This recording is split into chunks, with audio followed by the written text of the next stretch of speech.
permanente. Tem medo que essa violência que acontece aí. Confrontos. Estamos lutando e essa luta é uma guerra. Execuções. Já no rosto agora, fizeram o rosto dele buraco.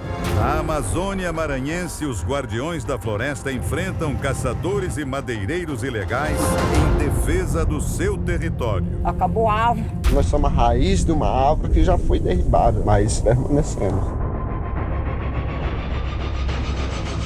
Guajajara, terra de conflitos.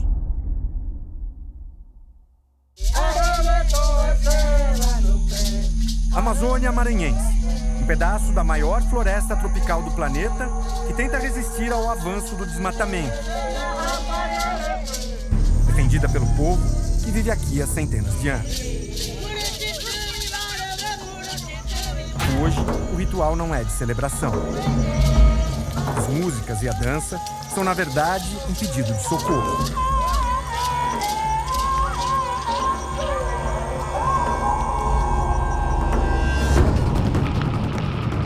Os Guajajara, indígenas que habitam territórios demarcados na região, passam por um dos momentos mais conturbados de uma guerra silenciosa que se arrasta há décadas. A gente fica assustado, porque eles têm arma para matar índio. A gente não tem segurança, então divide tanto o crime. Só entre novembro e dezembro, 4 indígenas foram assassinados na região. Paulo Paulino Guajajara foi morto numa emboscada no Maranhão. 2 índios da tribo Guajajaras morreram em um atentado. A prominent indigenous leader in Brazil. Os crimes chamaram a atenção do mundo todo. He was shot dead on Friday in northern Brazil. A Força Nacional foi acionada. E os nativos passaram a se preparar para o pior. O que significa essa pintura? Significa que nós estamos de luto, né? De luto e de guerra também. Os Guardiões da Floresta. Chegamos a Imperatriz, no Maranhão, quase na divisa com Tocantins. Daqui, são mais 140 quilômetros de estrada até a terra indígena Araribóia, a segunda maior do estado. Nós queremos a liberdade, queremos viver e dar continuidade do planeta, entendeu? Para que a gente dá mais um pouco de respeito pela vida humana do mundo. Olímpio Guajajara é o coordenador-geral dos chamados Guardiões da Floresta. A gente tem 9 regiões no território, né? E esses 9 coordenadores regionais dos guardiões, né, faz a identificação dos infratores, de quando que entra, de quando sai. O grupo se reúne desde 2013 para tentar defender a mata contra a extração ilegal de madeira. É um trabalho arriscado? É muito arriscado, porque a gente não tem uma proteção da segurança pública que deveria ter. Os guardiões se autodenominam agentes ambientais e fazem rondas pelo território.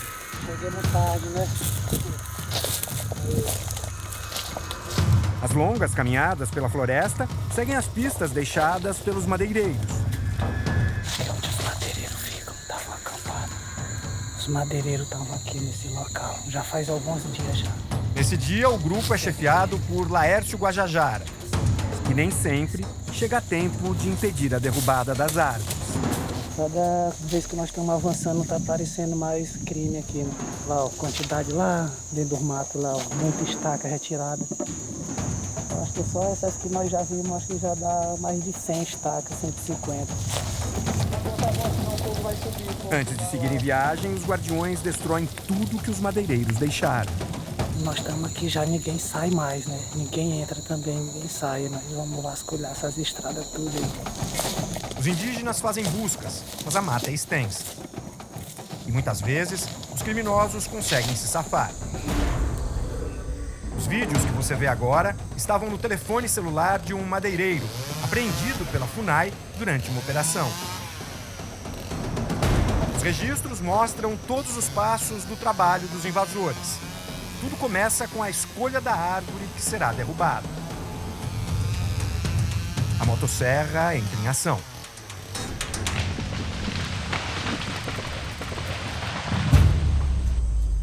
A caminhada por cima do tronco caído dá uma ideia do tamanho da árvore derrubada.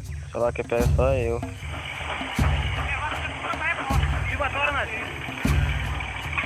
O cabo de aço é usado para arrastar a madeira extraída ilegalmente até o caminhão. Nas imagens, é possível ver que crianças acompanham todo o processo de perto. A descontração também fica evidente.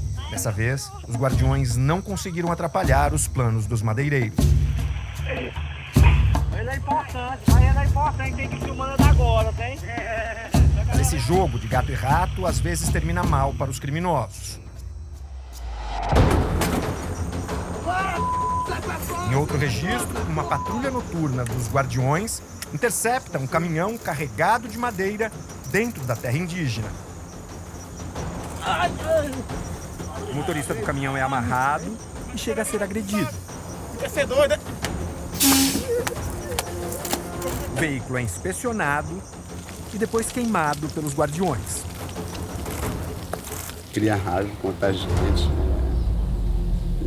Fica jurando matar a gente agora, só porque talvez a gente tocou fogo no carro, a gente prendeu. Este é Paulo Paulino Guajajara, um dos principais guardiões da floresta em Araribóia. Nós, sendo guardião da nossa terra, nós estamos protegendo a vida de muita coisa. A vida dos insetos, a vida das caças, dos pássaros. Já esperando. Em entrevistas, Paulino pede ajuda para enfrentar os perigos que ameaçam a terra indígena. Nós se sentimos muito sozinhos, assim, sem ajuda. Nós estamos precisando de ajuda, muito apoio aqui, né? O pedido não foi ouvido.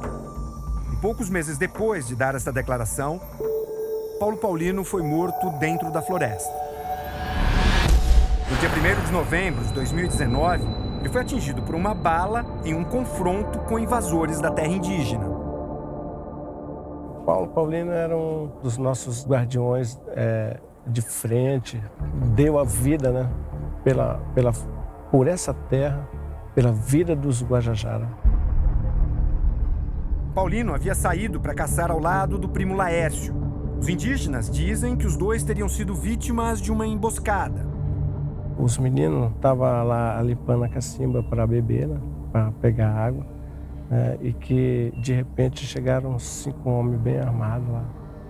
Só rolou um tiroteio lá. A Polícia Federal chegou a conclusões diferentes. No curso das investigações, a gente descartou aquela notícia inicial que havia sido uma emboscada. Segundo o inquérito, os 5 não indígenas que invadiram a reserva eram caçadores. O confronto teria acontecido depois que as motos deles foram apreendidas e depredadas pelos guardiões. Houve tiro de todos os lados. E acertaram as pessoas. Morreu um indígena, um não indígena, e outro indígena acabou sendo lesado também. Laércio Guajajara foi baleado, mas sobreviveu. Um dos caçadores, Márcio Greik Pereira, morreu no local. O inquérito aponta de que armas partiram os disparos que acertaram as vítimas? Pelo resultado das investigações, partiram das armas dos caçadores, dos não indígenas que estavam ali na terra indígena. O resultado das investigações desagradou aos dois lados. Entidades que acompanham a situação dos indígenas na região criticam o trabalho da Polícia Federal. Você justificar um conflito histórico, né, simplesmente por uma lamentável troca de tiros, né, que aconteceu dentro do território, porque os indígenas furtaram uma moto ou depredaram a moto dos caçadores, ela desconsidera todo esse contexto de violência que acontece dentro do território. Já a mãe de Márcio Greik não acredita que o tiro que matou o filho foi disparado da arma de um dos caçadores. Eles querem jogar a culpa no Márcio e agora já estão jogando a culpa nos companheiros do Márcio, que foram os companheiros que mataram o Márcio. O índio tá jogando essa culpa, né? Esse Laércio, esse guardião. Dona Antônia garante que o filho nunca se envolveu com madeireiros e acusa os próprios indígenas pela exploração ilegal do território. Até as estacas dessas cercas nossas aqui foi comprada na aldeia mesmo, que esses índios, eles vendem as madeiras e eles mesmos denunciam os madeireiros. Eles que vendem, troca por um litro de cachaça, que eles não trabalham, não querem trabalhar, querem viver assim, de andar destruindo os pais de família. A visão que ela e boa parte dos moradores das cidades vizinhas à terra indígena têm dos nativos não é das melhores. Mas tem existido muito Sempre conflito? Sempre existe esses conflitos deles para lá, né? Roubando, que eles são ladrão. Essa exploração ilegal de madeira e o trabalho dos guardiões acabou provocando muito, né? Essa raiva das pessoas que estão no entorno, né? Que estão aí nos municípios, porque eles também acabam não tendo outro tipo de renda, acabam não tendo um trabalho, né? lá fora, e o jeito que eles encontram de também ganhar um dinheiro é tirar madeira, né? É pegar madeira, é roubar madeira. Quem financia a extração ilegal da madeira se aproveita dessa tensão para pressionar os indígenas que se veem cada vez mais ameaçados. Como consequência da extração ilegal de madeira é o aumento da violência sempre, né? E quem tem sido vítima? Nós, né? A morte de Paulino aconteceu em um período especialmente violento em uma região já conflagrada. Mas a vida dos Guajajara está em risco há bastante tempo. Aqui na região a gente tem cerca de 49 indígenas aqui assassinados, né? Isso em quanto tempo? Em 20 anos, né? Mesmo com números tão altos, os próprios indígenas garantem que as estatísticas ainda não mostram a real gravidade da situação. A senhora perdeu muita gente? Eu perdi. Na minha família, eu perdi enchente. Só de madeireiro. Já perdi 20 pessoas. Maria Santana Guajajara foi parteira por mais de 50 anos. Eu fiz 775 partos. As mãos que ajudaram tanta gente a nascer também registraram a partida violenta de muitos deles. A senhora anotava? Eu anotava. Seja ele quem fosse, não sabe, matado. Eu tenho que registrar, porque ali eu tinha que um dia alguém ia me procurar. A partir da década de 1980, ela passou a anotar em um caderno todas as mortes de indígenas causadas por não indígenas. Quantos nomes a senhora tinha anotado já? Eu tinha 170. A conta se perdeu pelo caminho, mas a saudade de quem foi embora é renovada toda vez que outro indígena morre. O Paulino era seu parente também? Ele era, além de ser meu filho de pegação, meu primo. Era seu primo?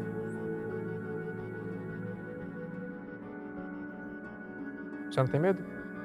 Eu tenho medo de acontecer o pior, não é comigo, mas lá fora também faz parte da minha vida.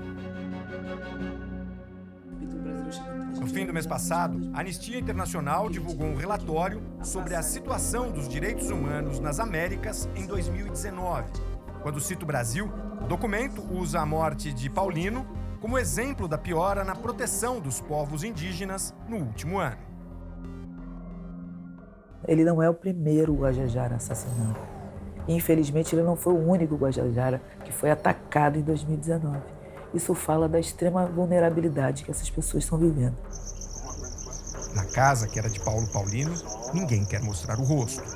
Só que a dor é difícil de esconder. Muita falta, muita saudade. E a mãe dele não sabe nem falar português. A gente só vive chorando. Na casa que era do filho, o pai de Paulino lembra que tentou alertar o filho dos riscos que ele corria. O nome dele já estava assim, não é como filmaram ele, botaram no vídeo, aí todo mundo conheceu, não é? Aí como disse para ele, rapaz, é melhor você largar também. Às vezes eu tenho medo também um pouco. Ele não largou. Pelo contrário, se expôs ainda mais nas entrevistas que hoje servem de lembrança.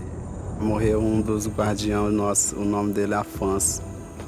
E o madeireiro matou ele, nada aconteceu, nada, nem justiça. Ele fala de um guardião que foi assassinado e que nada aconteceu com quem o matou. Está acontecendo exatamente o mesmo com ele. Está acontecendo mesmo com ele também.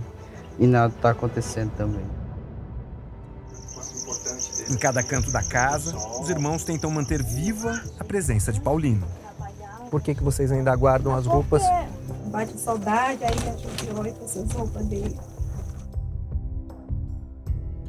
O indígena era casado e tinha um filho pequeno, que ainda não entende o que aconteceu. Sente muita falta? Sente. O que ele fala? Aí fica perguntando, cadê meu pai, mamãe? Onde foi que ele foi? Paulo Paulino tinha 26 anos. Ele sempre defendeu os costumes e o território do povo guajajara. Nasceu, cresceu e agora está enterrado em solo indígena. O irmão mais novo lembra que as ameaças faziam parte da vida de Paulo Paulino. Ele comentava que ele estava sendo ameaçado ou não? Ele comentava. Ele falava o quê? Falava que era ameaçado pelos madeireiros, né? Você acha que ele foi morto porque ele era um guardião? Ele foi morto porque se protegia ao nosso território, a nossa terra.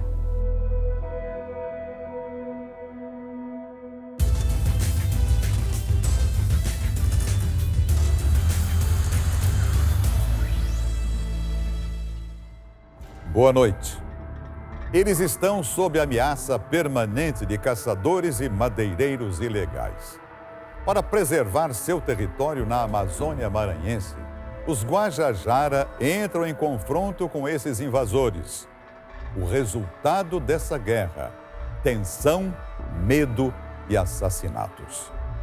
Em uma reportagem exclusiva, os jornalistas Romeu Piccoli, Tarcísio Badaró, Leonardo Medeiros e Rodrigo Fávero investigaram durante 2 meses os atentados contra o povo da floresta.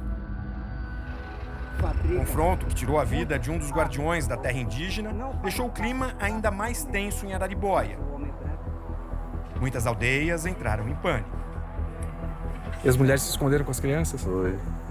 Muita criança aí. Por tudo pro mato aí. Com o aumento da violência na região, 13 indígenas foram retirados da reserva por um programa de proteção a defensores dos direitos humanos. Entre eles, Olímpio Guajajara, coordenador dos Guardiões da Floresta em Araribóia. Então a gente aceitou, né, porque a minha arma é esse aqui, né, e os caras estão, os nossos inimigos, lógico que estão bem armados. Os indígenas, inclusive Paulo Paulino, já eram monitorados pelo programa, de responsabilidade da Secretaria Estadual de Direitos Humanos do Maranhão. Hoje no Maranhão, nós temos 60 pessoas, 60 defensores de direitos humanos sob proteção do Estado.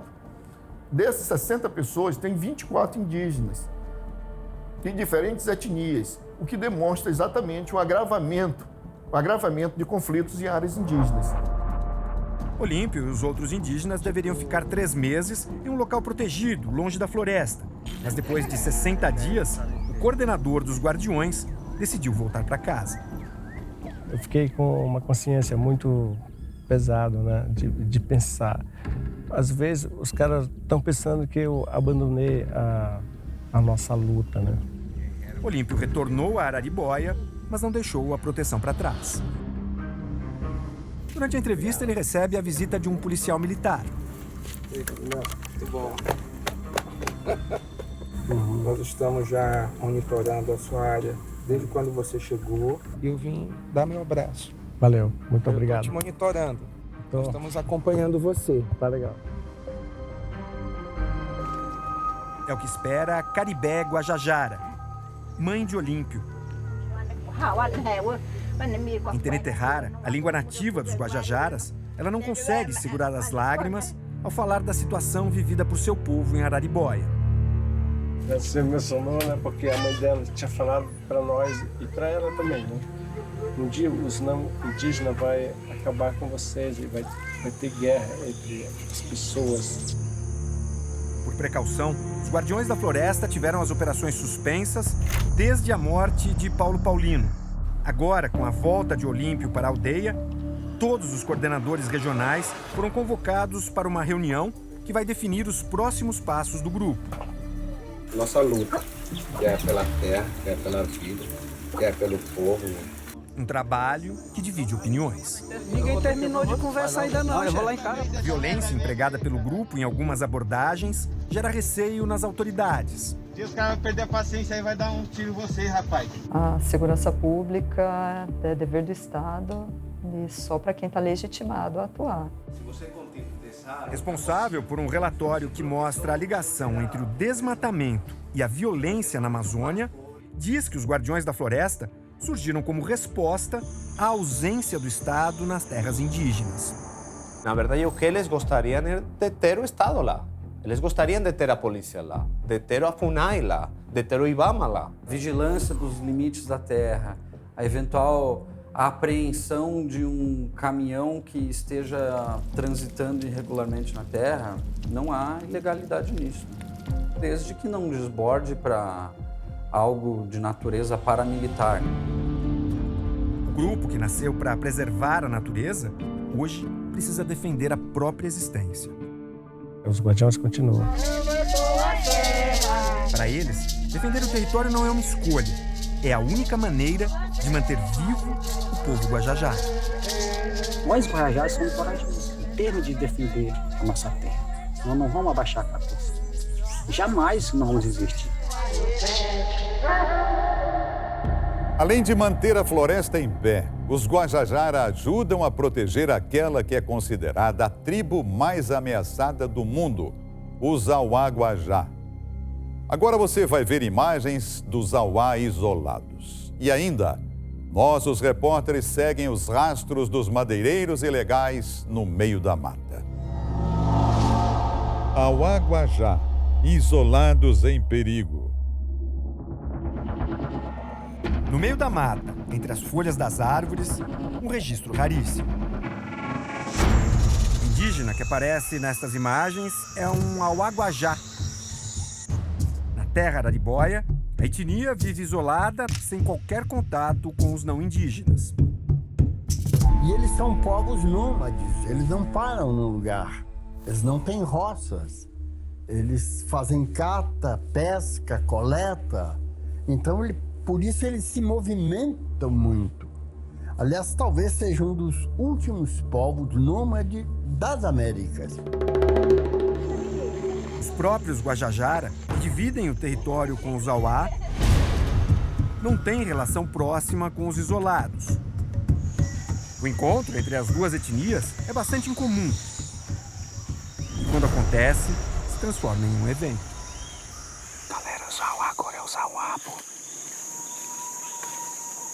O autor das imagens é o documentarista Fly Guajajara, que tinha saído para caçar com outros indígenas quando encontrou os Auá. Você só tinha ouvido falar deles. Você nunca, aliás, muito poucas pessoas já os viram, né? Os indígenas isolados estavam acampados na mata e retiravam mel. Esse foi o primeiro momento que você conseguiu ver? Foi. Esse aqui, praticamente, ele tem mais ou menos uns 30, 35 anos. O indígena mais novo também fazia parte do grupo e parecia notar que estava sendo observado. Ele já veio procurar direto, né, o vestígio, né? Porque ele sentiu... Eles perceberam. Ele percebeu, né? Eles têm um faro assim muito... Tanto que ele está cheirando o facão. Ele sentiu minha presença ali, né? Porque tinha algo estranho, né? E ele pensou que fosse, né, o facão, né? Que eu tinha deixado aí, mas o facão é deles, né? Logo, o Auá conseguiu encontrar o homem que fazia as imagens. Avisados, os companheiros prepararam os arcos e as flechas. Aí eu olhei, né? Esqueci a câmera aqui, eu fiquei olhando para ele, porque a qualquer momento, se ele atirar, eu não sei se eu consigo desviar da flecha, né? Só que os indígenas isolados não queriam conflito e foram embora. Eles não querem aproximação de ninguém, eles não querem ter contato com nenhuma sociedade. Foi isso que eles... a gente entendeu por essa parte, né? E vocês respeitam isso? Respeito completamente isso, né? É uma decisão deles, né? Então... Por opção própria, os Auá permanecem afastados de outras culturas, mas tem sido cada vez mais difícil manter esse distanciamento. O espaço que eles têm hoje não é 1/10 das terras que eles caminhavam, que eles ocupavam. Tudo está extremamente reduzido. E o que foi delimitado e demarcado, ainda por cima está invadido. Imagens de satélite captadas nos últimos 35 anos mostram a floresta sendo devastada no entorno de Araribóia. A parte que permanece verde é justamente a área delimitada como terra indígena. Mesmo depois de um grande incêndio que atingiu mais da metade do território em 2015, a vegetação ainda é o que predomina na paisagem. Mas o número crescente de invasores e a extração desenfreada de madeira tem mudado esse cenário. E os auaguajá estão encurralados. Os madeireiros estão muito próximos a eles? Sempre próximos. Sempre estão no lugar onde tem as frutas, né? Eles querem a madeira. Eles querem a madeira, né? E aonde se encontra também os auá. Em um vídeo com a presença do ator inglês Colin Firth, a ONG Survival International classifica os auaguajá como a tribo mais ameaçada do planeta. They are the most threatened tribe in the world. Eles são muito vulneráveis, eles têm pouca resistência a doenças comuns que pessoas de fora podem estar trazendo. Por exemplo, uma gripe pode matar eles, pode aniquilar um povo inteiro, como aconteceu várias vezes na história do Brasil e do mundo. O perigo está cada vez mais próximo. É o que diz quem está na terra Araribóia há mais de um século. Tudo era floresta? Tudo. E hoje nós estamos vendo só desse jeito. Aos 101 anos de idade, Adriano acompanhou a mudança nas paisagens da região.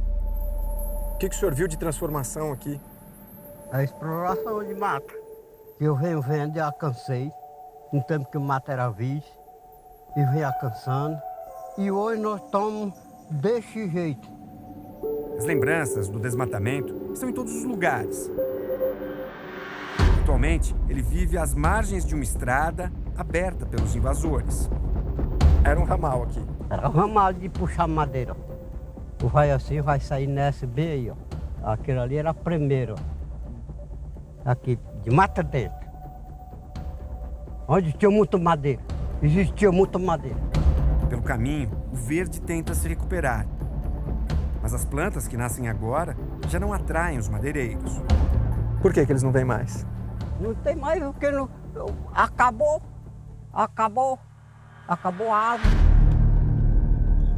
Dentro da casa que ele mesmo construiu, Adriano mostra que a força continua em dia. Esse compadre nunca parou de trabalhar, não. Não tem estudo. O estudo que tem é isso aqui. Isso é da roça do senhor? É. O senhor mesmo que plantou? Eu mesmo que eu plantei.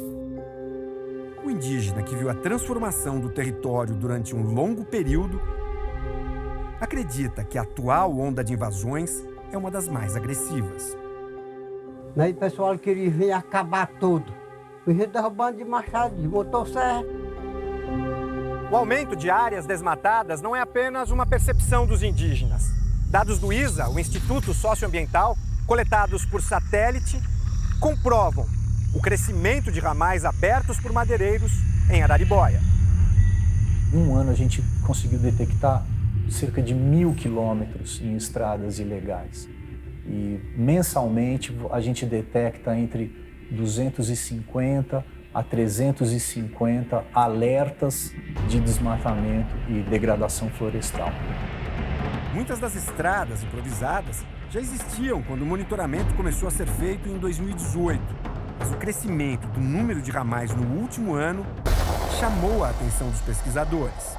Só no mês de outubro, a gente detectou 102 quilômetros de novos ramais abertos. Então, 100 quilômetros de ramais que não existiam em setembro de 2019 apareceram nas imagens de outubro de 2019. Decidimos procurar uma dessas estradas. E desta vez, não vamos sozinhos. Quando a gente falou na aldeia que a gente ia seguir a trilha dos madeireiros, um grupo de caçadores armados guajajaras decidiu acompanhar a gente. Nosso guia é o cacique Júlio Guajajara. O risco que a gente encontra aqui qual é? Só mesmo risco de encontrar com madeireiro, né? A gente vai levando a arma também, mas não é para fazer o mal, né? Só mesmo para segurança. Começamos o caminho com receio dos obstáculos que iríamos encontrar. Os 3.000 quilômetros que percorremos nessa viagem já haviam mostrado um terreno naturalmente acidentado. Cheio de obstáculos. Alguns intransponíveis. A época das chuvas deixa tudo ainda mais difícil. Se os caminhos mais utilizados são assim, imagine os ramais abertos pelos madeireiros. Quanto mais a gente adentra no ramal, mais densa vai ficando a mata ao redor. A gente entrou, a entrada do ramal era fora da terra indígena e agora a gente já está dentro da reserva. O clima ajuda e a chuva dá uma trégua, mas o carro só pode ir até certo ponto. Esta é uma estrada aberta e utilizada por madeireiros ilegais dentro da terra indígena. É o que eles chamam de ramal. E cada um desses ramais dá acesso a outros caminhos na mata, como aquele ali, por exemplo, também abertos por madeireiros e que chegam até o ponto da extração da madeira. Os indígenas se espalham pela mata. Os madeireiros não estão mais por aqui. E aqui é coisa que eles estavam usando até quanto tempo atrás? Aqui tem mais ou menos uns 2 meses que eles saíram daqui, né? E a vegetação cresce rápido assim? Cresce rápido, por causa da chuva, né? Nesta região, os criminosos escolhem exatamente os troncos que querem levar. O que a gente chama de corte seletivo. O madeireiro entra na floresta, identifica as espécies de interesse econômico e derruba somente aquela árvore. Uma região de muito cedro, muito ipê, né? Muita diversidade mesmo de madeira de lei. Então, madeira nobre, que são madeira cara, que sai daqui a preço de banana, né? Sai daqui quase dada e é vendida lá fora, né? Com um preço muito alto. A caça vai embora, né? E aí, quem sofre? Somos nós, né? Falta comida. Vai faltar comida, porque, né? Do jeito que vai indo aí, vai acabando. A maior parte das árvores mais antigas já foi derrubada. As que sobreviveram levam marcas da ação dos criminosos. O cacique me mostrou aqui essa sapucaia bem grande, tem mais ou menos uns 20 metros. É bastante larga, precisaria de pelo menos umas 3 ou 4 pessoas para abraçá-la. E ela só está de pé por um detalhe. Porque os madeireiros começaram a cortá-la, a gente vê aqui a marca da motosserra, mas eles perceberam que ela é oca por dentro, então não tem valor comercial. Desistiram única e exclusivamente por causa disso. Chegar ao local onde as árvores estão é complicado. Sair com os caminhões carregados de madeira também. Vídeos mostram o trabalho de caminhões velhos que muitas vezes precisam de ajuda de tratores para saírem do meio da floresta amazônica. Alguns acabam apreendidos pela polícia. Esse é o típico caminhão usado para entrar na floresta e retirar a madeira ilegalmente. Não tem a tampa do motor, farol preso com arame, placa nem pensar. O veículo foi pego com um grande carregamento de ipê, uma das árvores mais cobiçadas.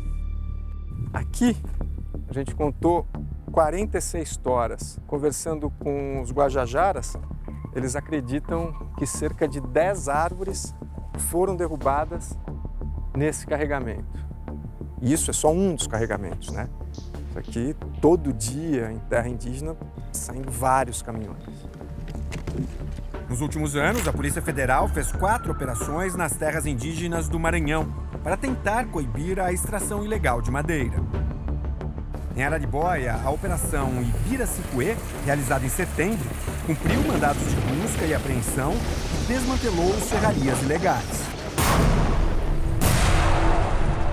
A gente faz um levantamento geoespacial do estado do Maranhão, onde há extração ilegal de madeira, plota esses pontos e faz aquelas operações pontuais para enfrentar e reprimir diretamente essas pessoas que estão extraindo a madeira naquela região. Se percebe que, passada a operação, as atividades de invasão, extração ilegal de madeira e ameaças e homicídios, elas em seguida continuam. Então, o que se visualiza é que não basta essa atuação episódica e pontual. É preciso haver um plano permanente. A própria investigação dos casos mostra que as operações nem sempre surtem o efeito esperado. Geralmente são pessoas que, reiteradas vezes, elas são indiciadas pelos mesmos crimes, né? São madeireiros que reiteradamente vêm a responder, né, pelo crime de extração ilegal de madeira. São madeireiros da região. Madeireiros que muitas vezes contam com a ajuda de quem deveria proteger o território. São pessoas da região que permitem e que auxiliam essa entrada nas reservas. Inclusive, há muitas das investigações que indicam que indígenas fazem esse tipo de apoio aos madeireiros. Lideranças dos Guajajara admitem a conivência de alguns indígenas. Muitas vezes é necessidade, né? Até agora não tem assim, um meio, né, para a gente viver melhor. Né? Mas está prejudicando o próprio povo. Prejudica nós porque, principalmente, que é aquele que quer monitorar, né? Aquele que quer proteger, e prejudica nós. Né? Uma das aldeias que servia como porta de entrada para os madeireiros é esta aqui, a Três Passagens. O antigo cacique não esconde que recebia dinheiro dos criminosos. Eles madeireiros pagavam carrada assim, não tem? Carrada, né? Que eles bebem. Cada carrada eles pagavam 400. R$400 por uma carrada, que é a carga completa de um caminhão. O cara tem que arriscar. A gente tem uma carrada de madeira, você vai comprar uma base de sabão, um calçadinho, tá ferrugando rápido, colé descalço.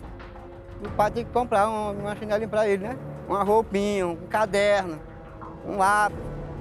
A relação com os madeireiros fez com que os moradores da aldeia fossem recriminados pelos próprios Guajajara. Eles criticam a gente lá por longe, mas não vêm até aqui a nós saber por qual motivo que nós estamos criticados. Elias, outra liderança da aldeia, também admite a passagem livre dos invasores por aqui. Quantas carradas de madeira que passava aí, não tem? A gente nem conta, a gente nem conta. Eles pagavam eles trabalham dia e noite aí, para eles não tem inverno nem verão, não. Mesmo com tanto movimento, a quantia paga era pequena. Deixar o madeireiro entrar é cobiça ou é necessidade? É cobiça e, ao mesmo tempo, é necessidade também. Essa é a primeira vez que uma equipe de reportagem pisa aqui e o que os indígenas querem é falar, mostrar a situação do povo e da escola, por exemplo, que é um retrato do abandono. Este é o local que recebe os alunos. É mais de 60 crianças, né?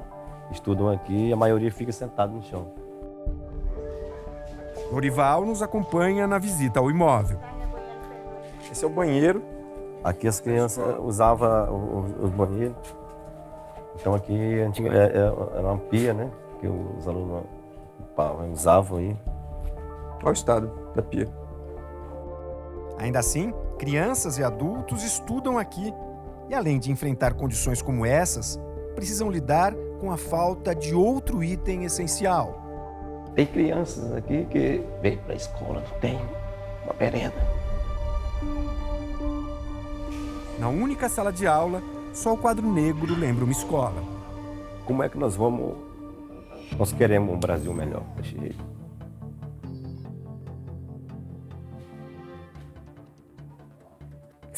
se nossas crianças querem. Uma oportunidade. Por meio de nota, a Secretaria de Educação do Governo do Maranhão afirma que a escola da aldeia encontra-se prevista para ser reformada em breve. Sobre a falta de merenda, o órgão alega que a distribuição está regular e que irá averiguar a situação. Os moradores da aldeia esperam pela ajuda do poder público. O dinheiro da madeira, que não mudou a vida de quem mora por aqui, agora parou de chegar. Os madeireiros ter assassinado muito dos nossos parentes. Então a gente olhou também para esse lado e viu que não estava muito bom, né? E também a gente não viu o resultado, o avanço dos nossos parentes. Recriminados pelos parentes de outras aldeias e abandonados pelo Estado, os moradores de Três Passagens fazem um apelo.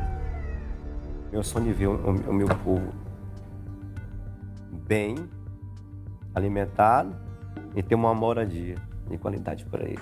Nós estamos pedindo socorro. Estamos pedindo socorro. O guardião Paulo Paulino foi morto próximo da aldeia Lagoa Comprida, o que fez os indígenas retomarem um plano de fuga caso fossem atacados mais uma vez por criminosos. A aldeia sofreu uma emboscada que acabou em morte. Lagoa Comprida, palco de um ataque violento que até hoje ecoa nos territórios indígenas da Amazônia. Tu vem só para conversar? Não, não pode conversar não. Não vem para matar o índio. Aí tirou o terror para lá. E aí falaram pra mim, não corre não, se tu não correr eu vou atirar dos teus corres tu agora. Te matar bem aí. A Aldeia do Medo. Nosso destino agora é Lagoa Comprida. A aldeia foi palco de um episódio violento que ajuda a entender melhor esse clima de tensão entre guajajaras e madeireiros. A maior dificuldade é chegar lá nessa época de chuva. Nós já adiamos essa viagem por 3 vezes. Vamos lá.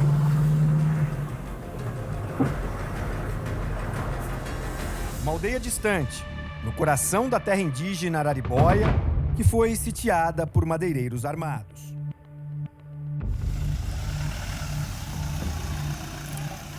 Eram 6 horas da manhã do dia 15 de outubro de 2007, quando cerca de 20 homens armados e com muita munição entraram na aldeia. Eles chegaram atirando e fazendo reféns todos os homens indígenas que encontraram pela frente. Mulheres e crianças que tiveram tempo se esconderam no mato. Este homem, que prefere não mostrar o rosto mesmo 12 anos depois do episódio, foi um dos primeiros reféns. Quando eu fui olhar aqui, lá vem meio monte de gente com espingarda, aí falaram para mim para não correr. Aí eu falei, não vou correr, não estou dando para você, né? Aí eu ficar aqui, posso morrer aqui, mas sem dever para você.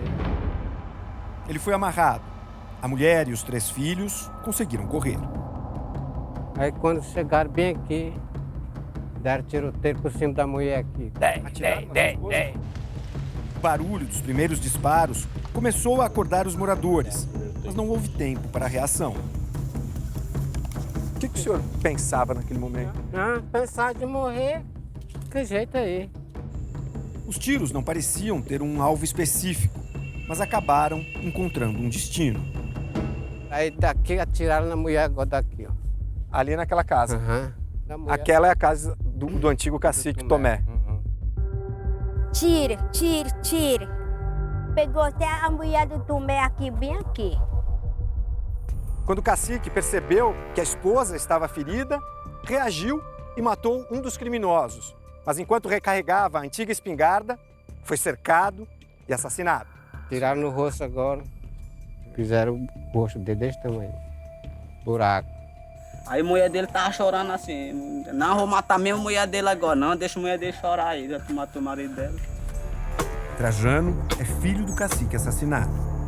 Tinha 16 anos na época do crime, mas não estava na aldeia.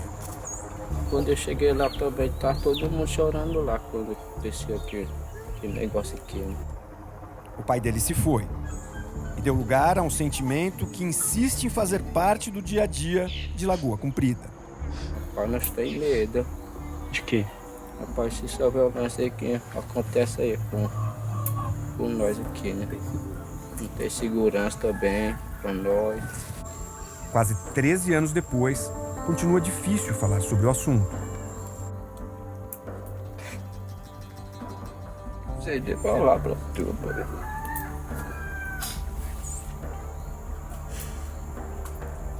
Daí é muito triste pra mim. O objetivo dos invasores era resgatar um caminhão que havia sido apreendido transportando madeira ilegalmente dentro da terra indígena. Os donos do caminhão tinham oferecido R$15 mil para ter o veículo de volta. Quando os donos vieram para negociar, o pessoal não aceitaram, né, o valor que eles ofereceram. Né, e aí, quando eles vieram de novo, já trouxeram mais de 20 bandidos junto com eles aí. Né. O invasor morto era sobrinho de Geraldo Cândido da Costa Filho, o Geraldinho, dono do caminhão e apontado tanto pelas testemunhas como pelo Ministério Público Federal como líder do grupo armado. E o dono do caminhão estava junto? Não estava. Quem era o dono do caminhão? O seu Geraldo. Geraldo, ele que é o dono. Aí eu falei pro Geraldinho, rapaz, Geraldinho, por que vocês estão fazendo isso, rapaz?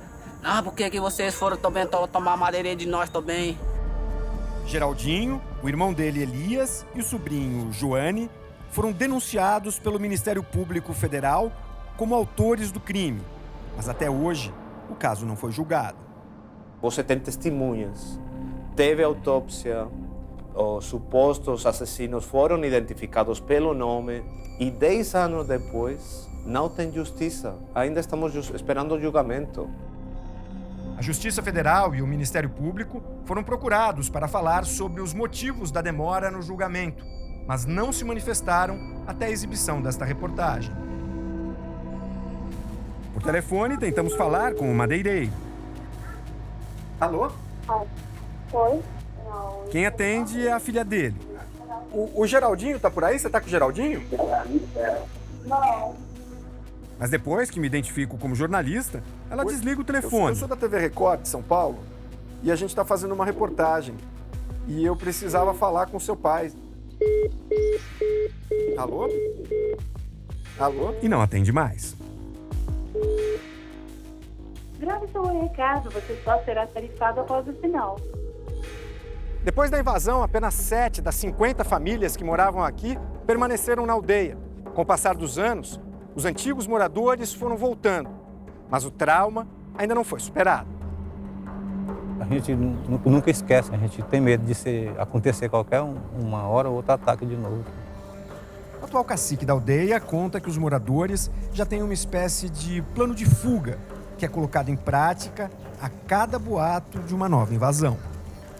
Eles dormem muito no mato quando acontecem esses confrontos aí, eles dormem no mato, levam a família. A última vez foi em novembro, depois do tiroteio que resultou nas mortes do guardião Paulo Paulino e do não indígena Márcio Greig. A gente ouve muito áudio, né, que rolou aí na internet, né? E eles dizendo, o pessoal falando que eles vinham para cá, né? Estavam vindo, a família do homem que morreu, né? Estavam vindo, muita gente para cá. E o pessoal correram também, ficou pouca gente. São mais de 12 anos com medo. Você tem medo que eles voltem ainda? A gente tem medo porque não tem de segurança para cá. Talvez de repente vem muito zoado de moto agora. Mais de 12 anos à espera de justiça. A mensagem para os madeireiros é que eles podem fazer o que quiserem, né? Porque afinal nunca vão ser punidos.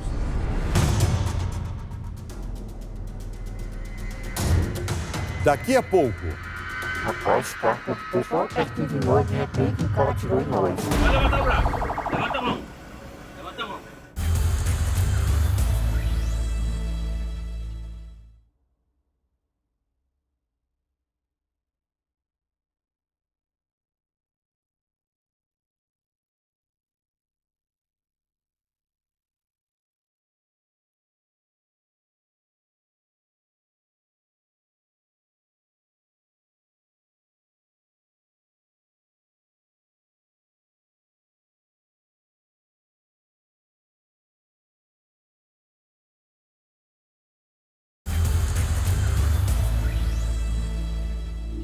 Nesta semana, o governo federal prorrogou a permanência da Força Nacional por mais 3 meses na terra indígena Canabrava, uma região conturbada em que os ânimos entre indígenas e brancos se acirram cada vez mais.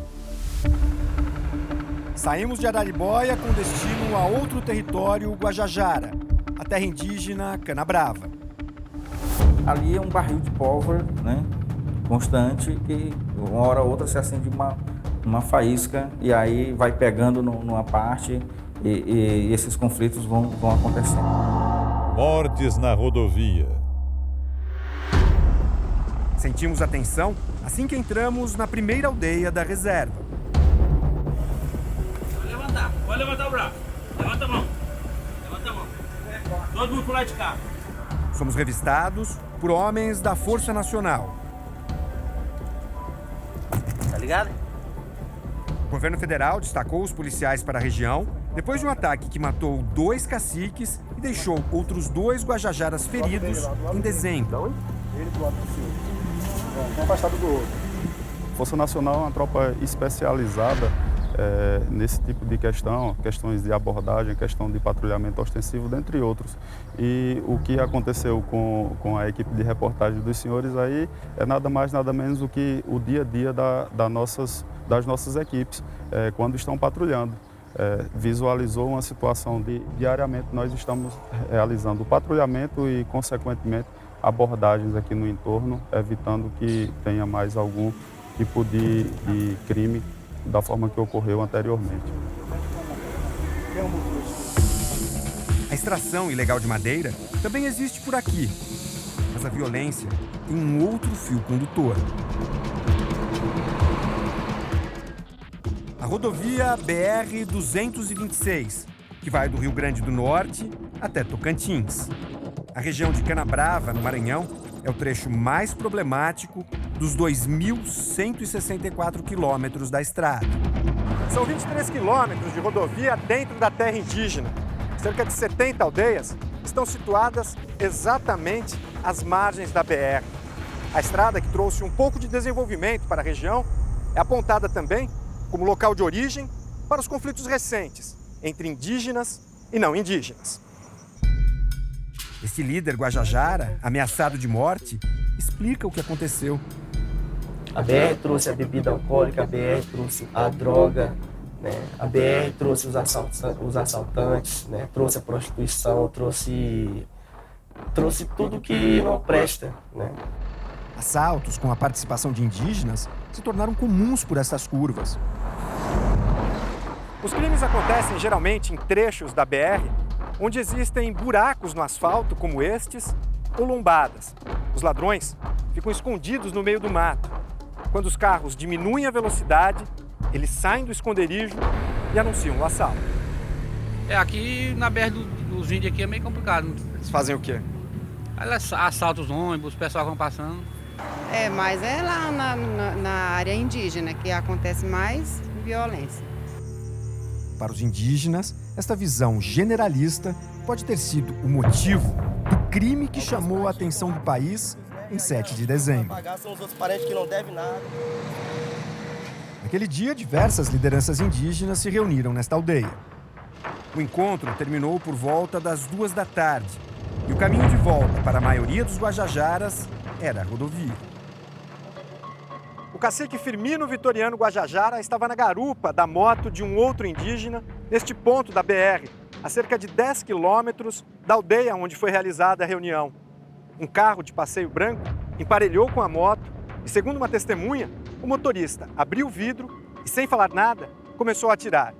Firmino morreu no local. O outro indígena foi baleado na perna.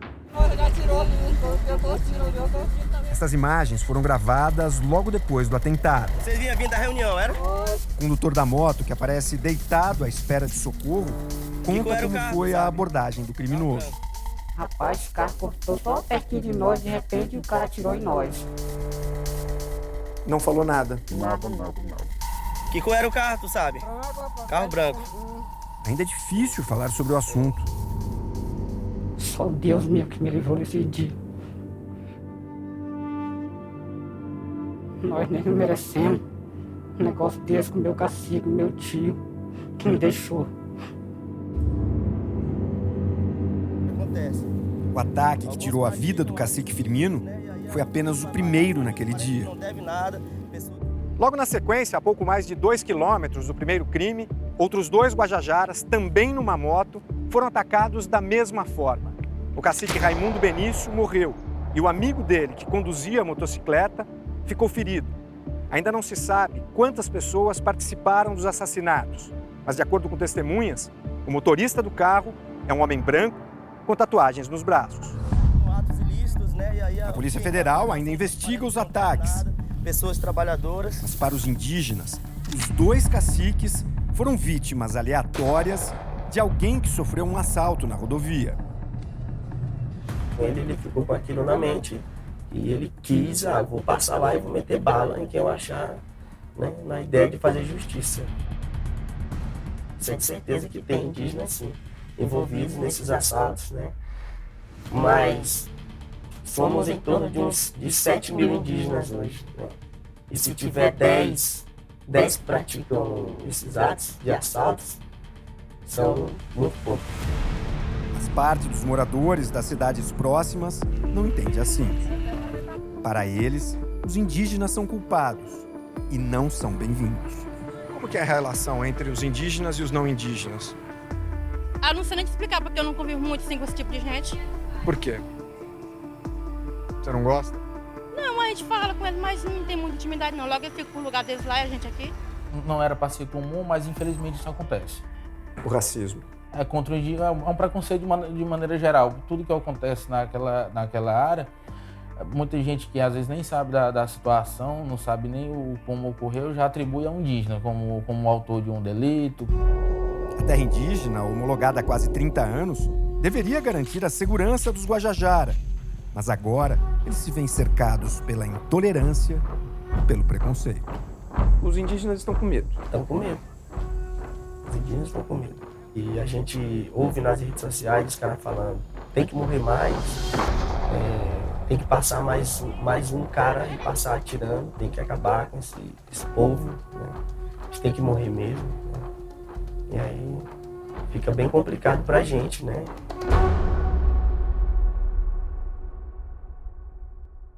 A seguir, por que a cidade de Amarante, no Maranhão, é conhecida assim? Palco de matar índio. No próximo bloco do Câmera Record.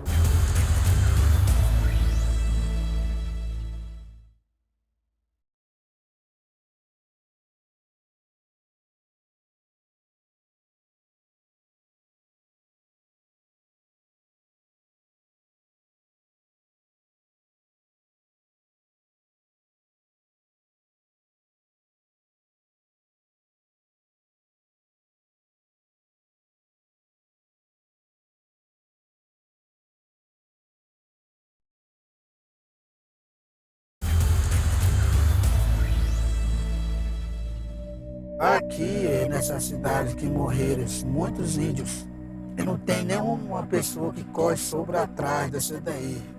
Como se nós somos humanos também, nós temos, do jeito que tem o direito do branco tem também, nós temos também esse direito.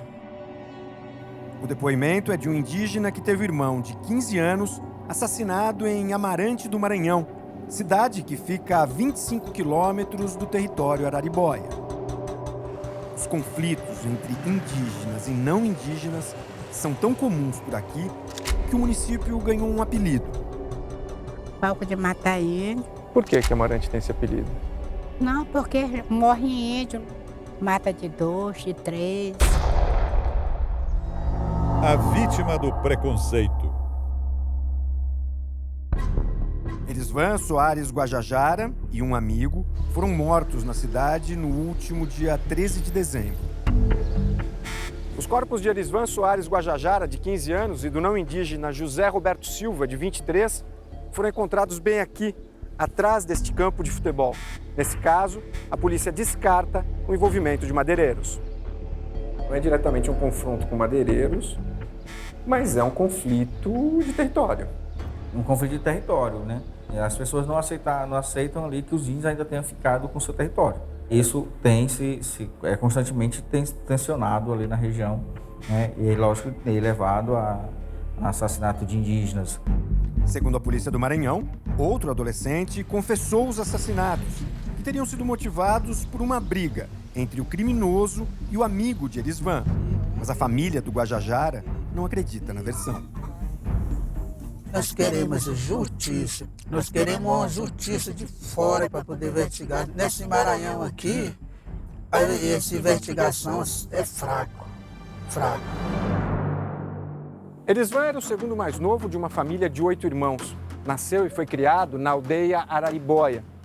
Depois da separação dos pais, em 2015, passou a frequentar mais a cidade para onde a mãe se mudou. E no último ano, dividia o seu tempo entre a reserva indígena e a casa do irmão mais velho, aqui em Amarante. Em Araribóia, o adolescente nunca teve problemas. Mas em Amarante, o irmão sabia que os Guajajara não eram bem vistos. Às vezes eles falam, rapaz, vocês não merecem ficar aqui, vocês têm raiva da gente. Na cidade, na rodovia, na própria terra indígena, os Guajajaras se sentem ameaçados em todos os lugares. Com essa situação agora de conflito, a gente fica numa situação muito vulnerável. Dá aquele medo assim, né? A gente tem que ficar esperto para que a gente não venha morrer assim tão cedo, ainda mais injustamente, né? 4 mortes foram registradas em pouco mais de um mês. Ainda assim, a Polícia Federal não vê um acirramento do conflito. Não existe um conflito armado, beligerante, frequente, permanente, nesse sentido, mas a gente sabe, não tem como negar que existe uma pressão econômica na região.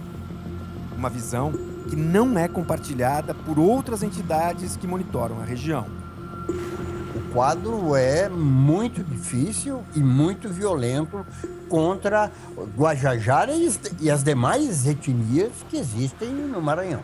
Essa guerra, ela é existente e anunciada, né? Não basta ver a quantidade de denúncias já feitas ao longo de todos esses anos dos indígenas contra a exploração madeireira, dos assassinatos dos indígenas, de ameaças de indígenas. É preciso que esse tipo de coisa pare.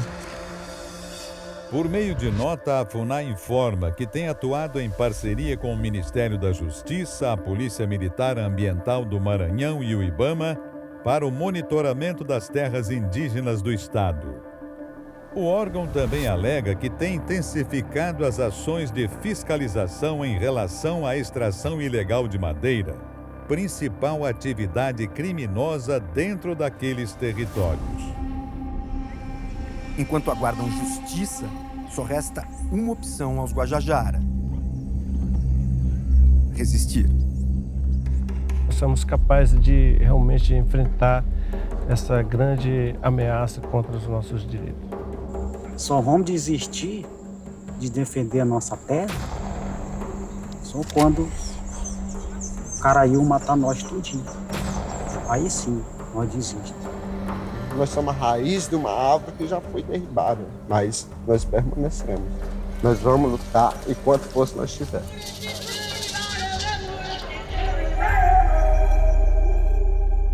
O programa de hoje termina aqui. Espero você com mais uma grande reportagem na semana que vem. E não deixe de mandar um WhatsApp pra gente. O número é DDD 11 997 71 7777.